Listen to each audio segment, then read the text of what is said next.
मुझे ऐसा लग रहा है कि कांग्रेस विपक्ष में बैठने लायक भी नहीं रहेगी, क्योंकि जो उनकी सोच है, जो उनकी नीति है, दुर्भाग्यपूर्ण कहूँगा मैं।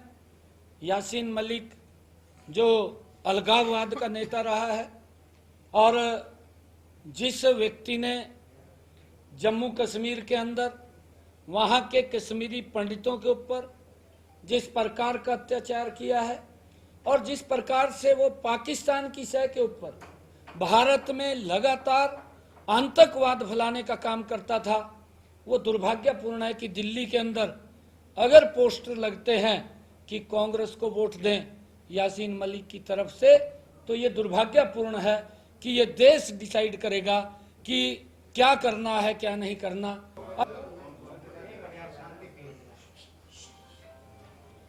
आज लगातार इस सिलसिले में जो ज्वाइनिंग का कार्यक्रम चल रहा है, अन्य दलों से बड़े बड़े नेता, पार्टी के विभिन्न प्रमुख कार्यकर्ता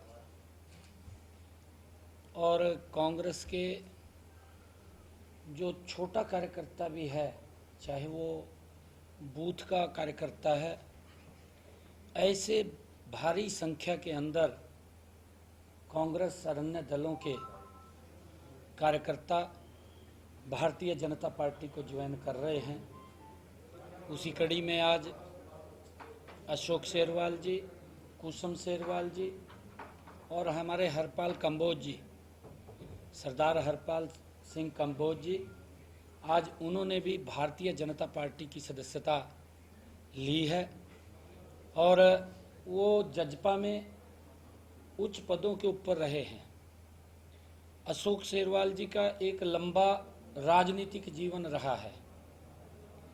उन्होंने बसपा के प्रदेश अध्यक्ष के रूप में काम किया है, उन्होंने चुनाव भी लड़े हैं और वो अब राष्ट्रीय सचिव जजपा के पद के ऊपर काम कर रहे थे। कुसुम सेरवाल जी भी कई विभिन्न पदों के ऊपर जजपा में काम कर रही थी और हरपाल कंबोज जी जो जजपा के जनरल सेक्रेटरी रहे हैं, पूर्व में जिलाध्यक्ष रहे हैं और उन्होंने भी चुनाव लड़े हैं। ऐसे प्रमुख कार्यकर्ता आज भारतीय जनता पार्टी में आए हैं। मैं सबका स्वागत किया है। नरेंद्र मोदी जी को सब लोग आज प्रधानमंत्री के रूप में तीसरी बार देखना चाहते हैं, क्योंकि नरेंद्र मोदी जी की जो सोच है, जो उनकी नीति है, वो देश को, गरीब की चिंता करने वाली, देश को आगे बढ़ाने वाली सोच है और उसी सोच को लोग उसके अंदर शामिल होकर के नरेंद्र मोदी जी को तीसरी बार इस देश का प्रधानमंत्री देखना चाहते हैं।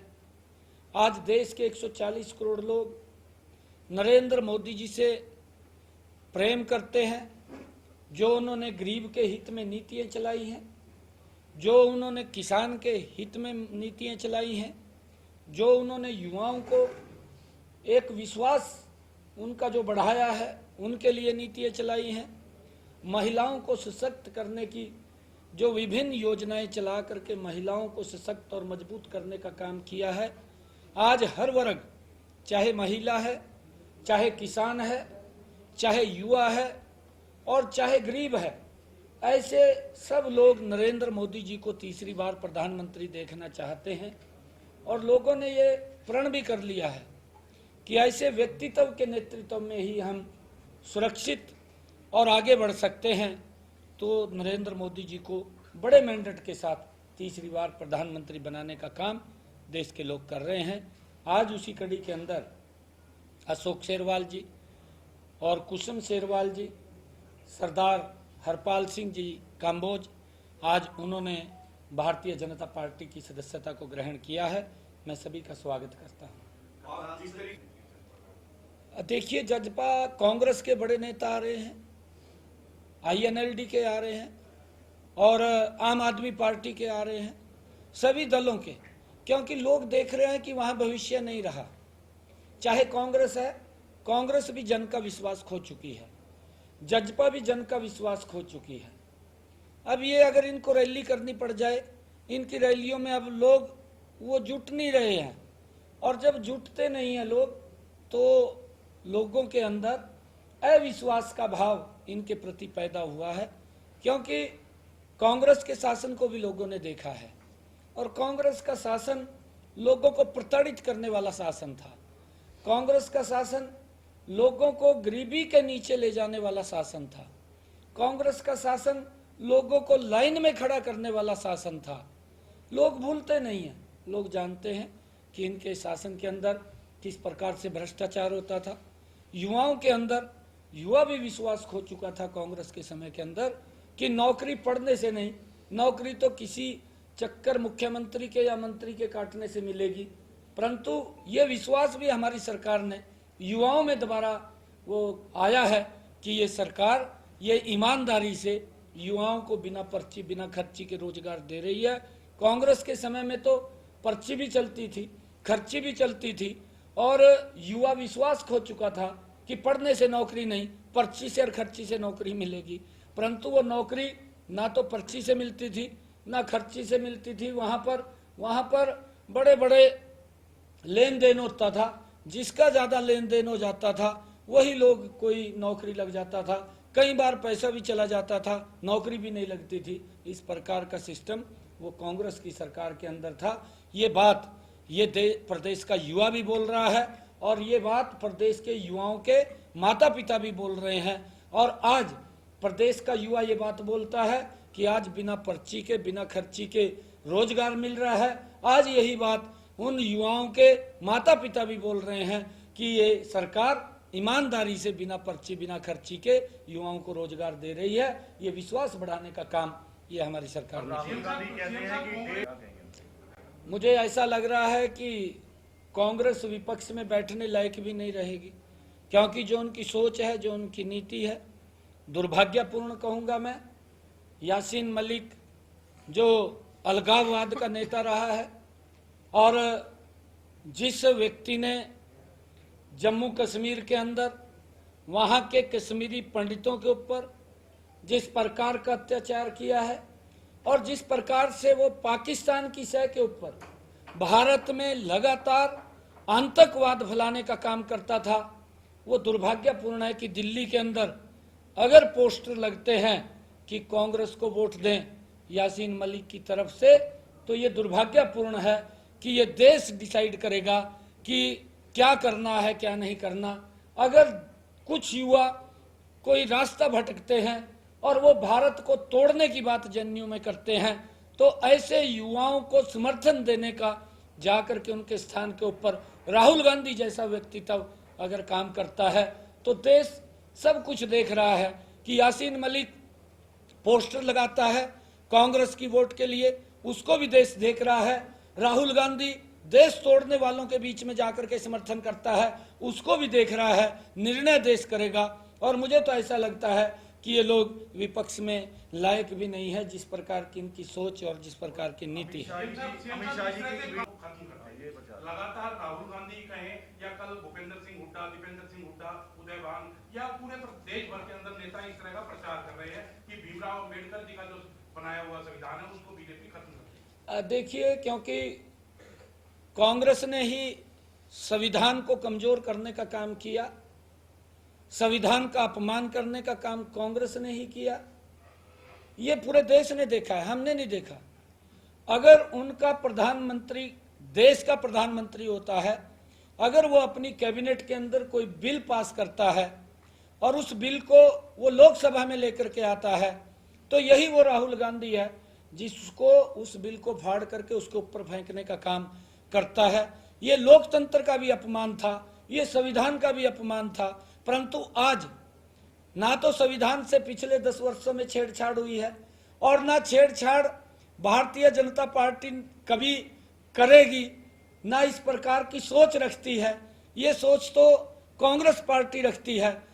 नरेंद्र मोदी जी के नेतृत्व में पिछले 10 वर्षों में ये देश संविधान के अनुसार चला है, संविधान का भी सम्मान किया है।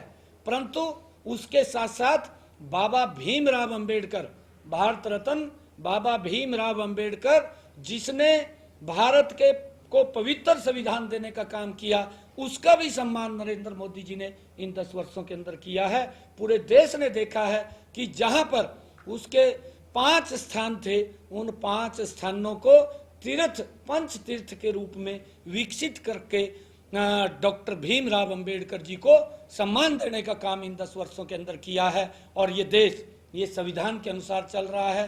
परंतु आज कांग्रेस बौखला चुकी है, कांग्रेस आज उलचुल बातें कर रही है और ये लोगों के अंदर एक भ्रम का जाल फैलाने का काम करते हैं। जब इनको लगता है कि हमने कुछ किया नहीं, आज नरेंद्र मोदी जी गरीब की बात कर रहे हैं, आज आयुष्मान कार्ड दे रहे हैं, आज 50 करोड़ लोगों के जनधन खाते खोल दिए हैं, आज 11.5 करोड़ बहनों को इज्जत घर देने का काम किया है, 4.5 करोड़ आवास बना करके लगातार देने का काम किया है, 80 करोड़ परिवारों को लगातार राशन पहुंचाने की व्यवस्था नरेंद्र मोदी ने की है। और अब ये संकल्प नरेंद्र मोदी जी ने लिया है कि 70 साल से ऊपर की आयु के कोई भी हमारा बुजुर्ग है उसको भी आयुष्मान कार्ड से जोड़ने का काम करेंगे। जब ये सारी बातें गरीब की मजबूती के लिए हो रही हैं, तो कांग्रेस ने जब कुछ किया नहीं तो उसका पेट खराब होना जरूरी है। तो वो उल चुलूल बातें और आज झूठ का सहारा लेकर के भ्रम फैला करके वो लोगों को गुमराह करना चाहते हैं, परंतु देश देख रहा है उनकी बातों में आने वाला नहीं है। आज ये देश संविधान के अनुरूप चल रहा है, संविधान को मान करके देश चल रहा है और संविधान को बनाने वाले व्यक्ति को भी सम्मान देने का काम इन 10 वर्षों के अंदर हुआ है। जो हमारी पुरानी संसद थी उसको भी संविधान सभा के रूप में तब्दील करने का काम ये नरेंद्र मोदी जी ने ही किया है। इनसे तो कांग्रेस से अपेक्षा नहीं की जा सकती जिस प्रकार की इनकी सोच है। उसके ऊपर हाई लेवल की जांच चल रही है। आदरणीय अमित शाह जी ने और हाई लेवल की जांच करके कि कहां पर उसके अंदर डबिंग की गई है, सीडी से कहां छेड़छाड़ की गई है।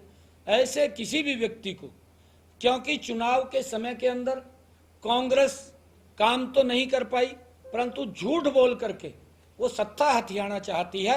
मैं प्रदेश के लोगों को भी, देश के लोगों को भी, आज आपके माध्यम से मैं ये आग्रह करना चाहूंगा, निवेदन करना चाहूंगा कि इस प्रकार के अगर भ्रामक कोई वीडियो वायरल करता है, कोई झूठ बोलता है, झूठ बोल करके वो कहीं ना कहीं माहौल को खराब करने की कोशिश करता है, इस बात से हम सबको सचेत रहना चाहिए, उसका वेरीफाई करना चाहिए, वेरीफाई करके तब हमें कोई निर्णय करना चाहिए। परंतु कांग्रेस आज झूठ का सहारा लेकर के और लोगों के अंदर भ्रम फैला करके, डरा करके वो वोट बटोरना चाहती है। क्या हालात हुए हैं ये दुर्भाग्यपूर्ण है। मैंने जिसकी चर्चा की है यासीन मलिक, अलगाववाद का नेता, अरे वो कांग्रेस के लिए वोट मांगता है पोस्टर लगा करके दिल्ली के अंदर। ये दुर्भाग्यपूर्ण है इस देश के लिए और कांग्रेस के लिए भी दुर्भाग्यपूर्ण मैं कहूंगा कि इस प्रकार की अगर कहीं बात आई है तो देश देख रहा है, देश उसका निर्णय करेगा क्या करना है। कांग्रेस के टिकट के ऊपर कोई चुनाव नहीं लड़ना चाह रहा, ये उनको बरगड़ा करके और उनको सजाबाग दिखा करके टिकट थमा देते हैं और जब वो फील्ड के अंदर जाते हैं तो उनको जब कोई दिखाई नहीं देता तो फिर वो पीछे मुड़ते हैं। इनकी टिकट के ऊपर चुनाव नहीं लड़ना चाह रहा। एक देश के अंदर आज लड़ाई चल रही है, वो लड़ाई स्पष्ट रूप से आज देश भी देख रहा है, देश के 140 करोड़ लोग देख रहे हैं।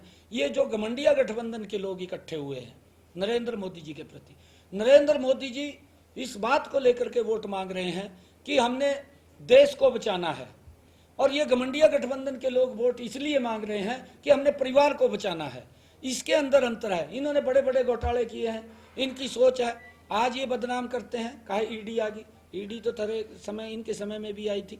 अरे जो व्यक्ति ये बात बोलता था कि मैं कट्टर ईमानदार हूं, मेरी पार्टी कट्टर ईमानदार है, जो मंच के ऊपर एक बात बोलता था कि अगर सोनिया गांधी की जांच कराई जाए ईडी से तो तिहाड़ जेल में चली जाएगी, ये बात वो मंच से बोली उसने। जो व्यक्ति जिस दल को गाली देता था उस दल ने उसको गले लगा लिया। क्यों लगा लिया? इसीलिए लगाया है कि परिवार को बचाना है और भ्रष्टाचारियों को बचाना है, और कोई इनका हेतु नहीं है। एक ही हेतु है, परिवार बचाओ, भ्रष्टाचारियों को बचाओ। नरेंद्र मोदी जी, भारतीय जनता पार्टी इसको ऊपर लगी हुई है कि देश को बचाओ। होगा, वो तो भव्य होगा, 4 जून के बाद ही तो होगा। अरे होगा ना, मैं कह रहा हूँ होगा, देश में होगा। देश में होगा।